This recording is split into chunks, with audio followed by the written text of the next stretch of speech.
जैसे ये मैंने चूड़ियाँ ली हैं तो सेम साइज की हैं। ज़रूरी क्या है, सेम साइज की रहनी चाहिए। अगर सेम साइज की चूड़ियों को एक दूसरे से एक बीच में रखिए और बाकी को उससे सटाइए कि अपने सबसे सटी रहें। जैसे ये वाली रिंग इससे भी सटी है, इससे भी, ये वाली जो है इससे भी, इससे भी। जब सेम साइज के होने चाहिए। कैसे होने चाहिए? सेम साइज के। तो आप देखेंगे कि बीच वाले को घेरने के लिए कुल 6 चाहिए।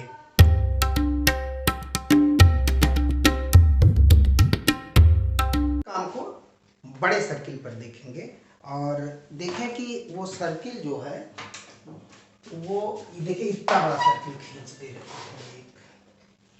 एक सर्किल ये इससे खींच दे रहे हैं।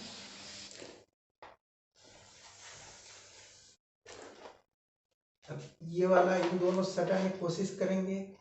हाँ, आपने देखा कि यहाँ भी 1 2 3 4 5 6 सर्किल ही एक बराबर साइज के सर्किल को घेर सकते हैं, इनरोल करके उसको इनसर्किल करते हैं।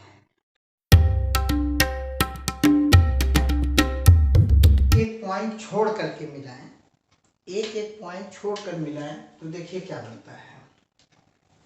एक पॉइंट ये है, इसको छोड़ के इसको मिला दिए, ये देखिए,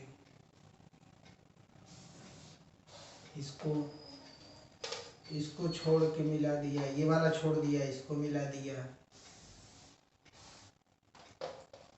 ये वाला छोड़ दिया, इसको मिला दिया। आपने देखा एक ट्रायंगल बन गया।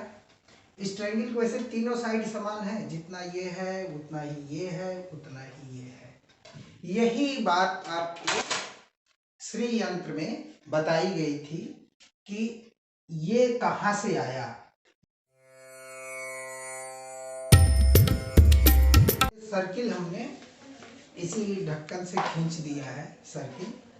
अब देखिए जरा इस पर कुछ और बातें करते हैं। इसी सर्किल के बराबर देखिए मैंने एक कागज पे भी काट लिया है, इसी सर्किल के बराबर ही है। अच्छा, इस सर्किल की ये चौड़ाई कितनी है? सबसे ज्यादा चौड़ाई यही होगी इधर से। उसको जानने के लिए आप क्या करें, उसको जानने के लिए आप इसको जो है यूं ऐसे मोड़ दीजिए तो पता लग जाएगा सबसे ज्यादा, क्योंकि उसी बराबर है ये ना। ये देखिए आधे पर मोड़ दीजिए तो यही इसकी चौड़ाई है, यही इसकी चौड़ाई इस सर्किल की इतनी है, इतनी चौड़ाई है। इस चौड़ाई को ही जो सर्किल की सबसे अधिक चौड़ाई होती है, देखिए यहाँ देखेंगे तो कम चौड़ा है, यहाँ और चौड़ा है, यहाँ और चौड़ा है, यहाँ सबसे ज्यादा चौड़ा है, और इसके नीचे आएंगे फिर चौड़ाई घटने लगती है। सर्किल की सबसे ज्यादा जो चौड़ाई होती है वो चौड़ाई को क्या कहते हैं? सर्किल की सबसे ज्यादा जो चौड़ाई होती है उसी को कहा जाता है व्यास, या अंग्रेजी में कहा जाता है डायामीटर। हिंदी में व्यास कहते हैं, अंग्रेजी में उसको डायामीटर कहते हैं। और अगर इस डायामीटर को, यही इसका डायामीटर है, कहा जाएगा इस सर्किल का डायामीटर इतना है। अगर इस डायामीटर को भी आधा कर दें, ऐसे मोड़ दिए हम, ठीक है ना, तो वो था डायामीटर, और इसको भी मोड़ दिए तो ये जो आया ये कही जाएगी इसकी त्रिज्या, या अंग्रेजी में कहेंगे रेडियस। देखिए ये ऐसे हुआ ना, ऐसे हम इसको थोड़ा बना दे रहे हैं, यानी ये तो हो गई रेडियस, यही क्या हो गई इसकी रेडियस। चौड़ाई का आधा है, इसको इतने को कहते हैं रेडियस। यहाँ से यहाँ तक ये है गई रेडियस। ये भी रेडियस होगी, इधर भी रेडियस है, इधर भी जो दूरी होगी इसको हम कहीं निशान लगा लें। देखिए रेडियस का ही निशान लगा लेते हैं, एक पट्टी ले लेते हैं, एक यहाँ से यहाँ तक, यही तो इसकी रेडियस है ना। देखिए इसकी रेडियस यहाँ से यहाँ तक है। अब अगर इस रेडियस को हम ऐसे चिन्ह लगाते जाएं इसके करों पर, रेडियस के बराबर ही, रेडियस इतनी थी, ये देखिए, अब इसी रेडियस के बराबर निशान लगाते जाएं। देखिए यहाँ पर किनारे किनारे, तो एक निशान यहाँ लगेगा, ठीक है। अब जहाँ पे लगा फिर वहां पे रख दें। देखिए ये वाला यही चिन्ह है ना रेडियस का, यही यहाँ से यहाँ तक रेडियस है। फिर यहाँ पे रख लिया हमने, ये जहाँ पे मिल रहा है वहां एक निशान लगा दिया, ये देखो। अब फिर यहाँ रखा, ये देखो, ये आके एकदम सेम यही मिल गया हो, देखिए ना, यानी रेडियस से लेके चले तो 3 बार में वो ठीक सामने आ गया। फिर आगे भी लगा देते हैं, इधर भी देखिए इस पॉइंट पे जहां तक। तो आपने क्या सीखा, यही मूल चीज थी आज की। आपने क्या सीखा कि एक सर्किल का जो रेडियस होता है, अगर उस रेडियस पे हम इसके किनारे किनारे चिन्ह लगाएं तो कुल 6 चिन्ह ही लगते हैं। कितने लगते हैं? 6। अगर 6 को मिलाएं तो देखिए एक फिर हेक्सागन ही बनता है। ये देखिए,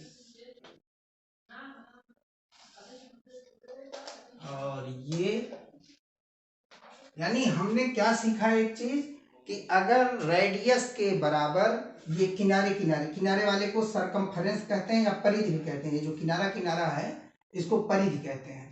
अगर एक रेडियस को ले करके, रेडियस बराबर नाप ले करके हम इसको ऐसे ऐसे चिन्ह लगाएं तो कुल 6 चिन्ह ही लगते हैं, कुल 6 चिन्ह ही लग। इसी रेडियस के सिद्धांत पर हम लोग सर्किल को 6 भागों में बांटते हैं। देखिए रेडियस के सिद्धांत के आधार पर, जैसे ऐसे लिए इसको क्या बोलते हैं, कंपास बोलते हैं, और इससे मैंने कोई सर्किल खींच दिया, देख रहे हैं सर्किल, इसमें इतना मुंह खुला था, यानी यही इसकी रेडियस थी।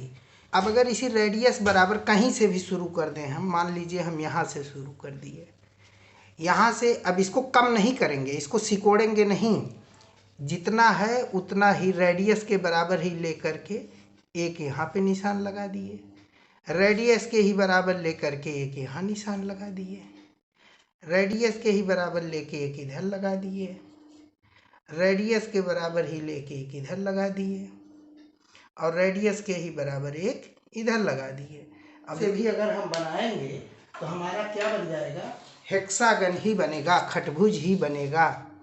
एक तरीका यानी ये भी है, यानी एक तरीका और क्या है, एक तरीका ये है कि रेडियस के बराबर लेकर में बट जाता है, ठीक है ना, ये 6 पार्ट में बट गया। तो आपने यही सीखा ना कि जितना रेडियस हो उतने से ही ऐसे कट करते जाइए, ठीक है, रेडियस के बराबर कट करेंगे तो 6 पार्ट में, ये 6 पार्ट में बांट देगा।